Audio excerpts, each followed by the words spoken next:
Ikalawang Korinto 6:16-7:1. Sapagkat tayo'y templo ng Diyos na buhay. Gaya ng sinabi ng Diyos, ako'y mananahan sa kanila at lalakad sa gitna nila. Ako'y magiging kanilang Diyos at sila'y magiging aking bayan. Kaya nga lumabas kayo sa kanila at humiwalay kayo, sabi ng Panginoon. At huwag kayong humipo ng anumang bagay na marumi, at kayo'y aking tatanggapin.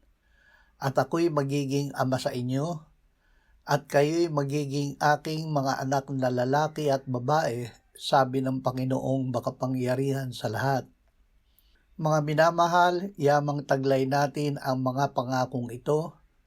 Linisin natin ang ating mga sarili mula sa bawat karumihan ng laman at espiritu na ginagawang sakdal ang kabanalan sa pagkatakot sa Diyos. Hangarin ang paglilinis ng Diyos. Ang pag-amin sa kasalanan at ang pagnanais na maging malinis ang pasimula ng pagpapabanal ng Diyos. Kung tayo'y lumalakad sa liwanag na tulad ng Diyos na nasa liwanag, may pakikisama tayo sa isa't isa at ang dugo ni Jesus na kanyang anak ang lumilinis sa atin sa lahat ng kasalanan.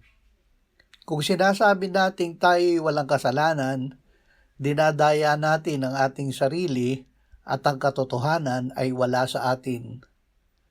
Kung ipinahayag natin ang ating mga kasalanan, ang Diyos ay tapat at banal na magpapatawad sa ating mga kasalanan at tayo'y lilinisin sa lahat ng kalikuan.